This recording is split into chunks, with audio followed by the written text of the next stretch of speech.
For 63 years, the fate of 60 men and a naval legend remained one of World War II's most enduring mysteries. The USS Wahoo, nicknamed the One-Boat Wolfpack for Commander Mush Morton and his audacious third patrol, reported it was clear of the Strait and was commencing its 7th patrol. Then, nothing. In October 1943, the most aggressive submarine in the Pacific disappeared. This is the story of USS Wahoo. This documentary examines the established facts surrounding her final patrol and the international search that finally found the wreck, confirming how one of America's most celebrated submarines met its end, and how Morton's command forged that fearsome reputation in the first place. To understand that reputation, you have to see how the one-boat Wolfpack took shape under a new commander. Lieutenant Commander Dudley W. Mush Morton replaced Lieutenant Commander Marvin G. Kennedy on the last day of 1942.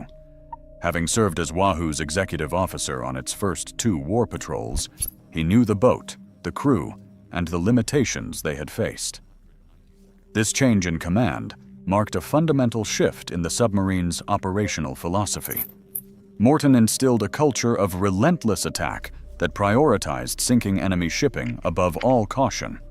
The submarine's reputation for success was built on a foundation of extreme danger. Morton pushed Wahoo into heavily defended Japanese waters, areas other submarines avoided. His tactics defied conventional submarine doctrine. He demonstrated a willingness to surface and engage enemy vessels with deck guns, a high-risk maneuver that exposed the submarine to direct counterattack. He also trusted his executive officer, Lieutenant Dick O'Kane, to man the periscope during attacks, an unusual delegation that sharpened their attack rhythm and kept Morton free to manage the broader fight. This aggressive approach yielded remarkable results. The crew's discipline under Morton's leadership produced a record of destruction.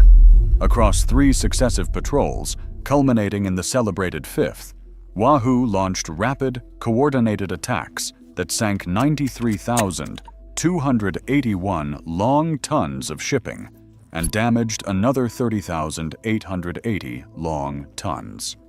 On the 5th patrol alone, in just 10 days, Wahoo executed 10 torpedo attacks against 8 different targets.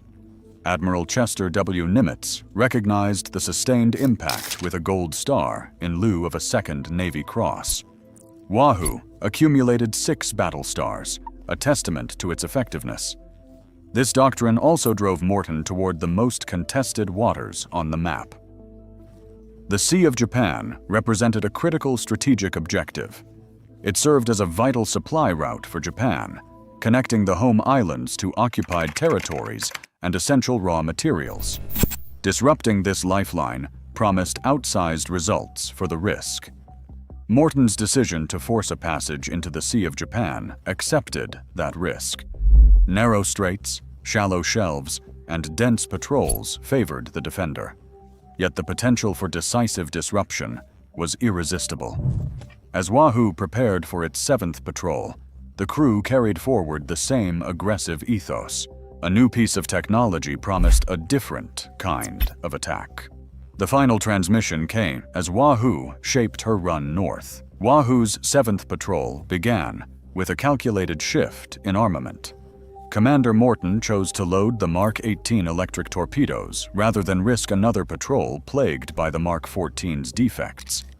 Broaches, erratic runs, and duds had marred his 6th patrol.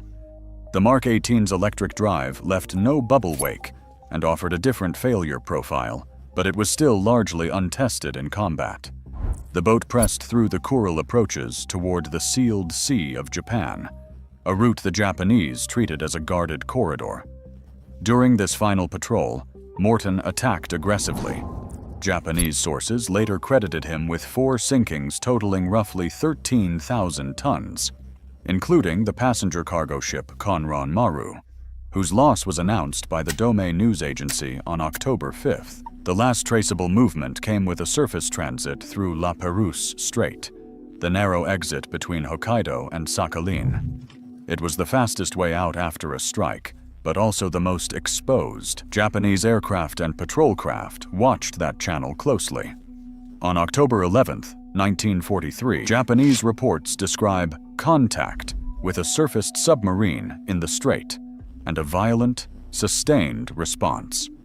An anti-submarine aircraft delivered bombs, one of which scored a direct hit near the conning tower. Surface units then prosecuted with depth charges. It was a combined air-sea attack that lasted through the day, and Japanese accounts recorded it as a successful kill. Decades later, the wreck would confirm the forensic detail: heavy damage around the conning tower, consistent with an aerial bomb. In that instant, the hunter vanished into the deep, and with it, 60 men sealed in silence. For the United States Navy, what followed was absence. No further signals, no wreck position, only scattered enemy claims and a missing submarine that had crossed and recrossed the most dangerous waters in the theater. Wahoo was declared overdue on December 2, 1943, and stricken from the Naval Vessel Register on December 6, 1943. The loss reverberated through the submarine force and led to a reassessment of operations in the Sea of Japan, which would not reopen to United States submarines until mine detection equipment arrived in June 1945. That official notification began a long wait for answers. No proof, only reports from the other side of the war. The next chapter is what that silence meant, and how it would shape the search that followed. For families at home, the silence hardened into years. The Navy's formal notice in December 1943, stating it was overdue and presumed lost, began a long period of uncertainty for the families of the 60 crewmen. Conflicting reports and no physical evidence left Wahoo's fate open to speculation. There was no definitive answer, only the ambiguity of a loss without a confirmed location or cause. Post-war analysis of Japanese records offered crucial clues. An aerial patrol report describing an attack in Pérouse Strait in October 1943 provided a plausible account. Yet Cold War realities made the proposed wreck site inside a strategically sensitive strait. Between Russia and Japan, the wreck site was effectively inaccessible to Western divers and survey ships. The case receded into footnotes, complicated by geopolitics and the absence of a verifiable position. The tide began to shift in the mid-1990s. In 1995, the Wahoo Project Group formed, led by a relative of Commander Morton, bringing personal stakes to a technical search. The team faced the task of reconciling fragmented Allied and Japanese archives with shifting seabed charts and inconsistent wartime coordinates. They scoured U.S. submarine war patrol reports and matched them against Japanese records of anti-submarine operations in the Strait. This work demanded unusual partnerships. American researchers provided archival expertise, extracting every possible detail about Wahoo's final movements. Japanese historians translated and contextualized wartime logs and after-action reports, restoring the other half of the timeline. Australian members contributed technical diving knowledge crucial to planning a viable search. Russian oceanographic teams, with unique access to Pérouse Strait, supplied the seabed survey capabilities needed to test the paper trail against the sea floor. One figure proved especially influential. Japanese Vice Admiral Kazuo Ueda worked with the group and advanced a precise assessment of where Wahoo likely lay, an analysis that would be borne out in 2006. His contribution underscored the international nature of the effort and the value of integrating both sides' records. By painstakingly correlating patrol routes, reported sinkings, and Japanese anti-submarine activity with currents and bathymetry, the team narrowed the search area from hundreds of square miles to a handful of grids. The archives had done all they could. The next step required instruments in the water and a ship over the target. Echoes on the sonar offered the first hard evidence. The search entered its final phase in the summer of 2006. shifting from paper trails to the cold, dark waters of La Pérouse Strait. The international team coordinated with Russian partners known as Iskra, whose access and equipment could work the strait's difficult conditions. The search area, though narrowed by years of research, remained vast.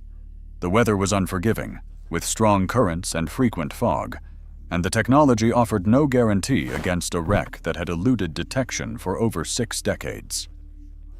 Electronic surveys conducted in 2005 had already flagged a promising contact. In July 2006, Iskra investigated the site, bringing fresh capacity to validate what the archives and earlier sweeps suggested. They began a methodical survey of the seabed. Side-scan sonar swept wide lanes, its acoustic pulses reflecting off the bottom and any objects on it, building a textured image of the seafloor. Operators scrutinized each return for the silhouette of a Gato-class boat. The depth, about 213 feet, was manageable, but powerful currents could drag the towed sensor offline and smear the images. 63 years of marine growth could soften outlines and mask distinctive features, making positive identification harder than the screen suggested. After days of searching, a long, slender object appeared upright on the bottom. Its dimensions fit Wahoo's class. This was the critical moment, but sonar alone could not close the case. The team launched a remotely operated vehicle for visual confirmation. The ROV descended through turbid water, its lights cutting a tight cone. The wreck resolved into view, intact and resting on an even keel. The camera panned slowly across the hull, then settled on the conning tower. There, the decisive evidence. A large section of the tower was mangled and torn open. The damage was consistent with a direct hit from an aerial bomb near the conning tower, as described in the 1943 Japanese patrol report. The acoustic image had led them in, and the video made the identification unambiguous. The long wait for answers was over. Wahoo lay where the records pointed, sealed in silence but no longer lost without a trace. What remained was to reckon with what that discovery meant, for the families, for Morton's legacy, and for the story this wreck now tells. What followed was acknowledgement and the weight of finality. The discovery of USS Wahoo closed a tragic chapter in naval history. For the families of the 60 crewmen, official confirmation by the U.S. Navy on October 31, 2006, brought long-awaited closure and affirmed the bravery of Commander Morton and his crew. Wahoo earned 6 battle stars for World War II service, a record built on audacious leadership and the limits of wartime technology. The submarine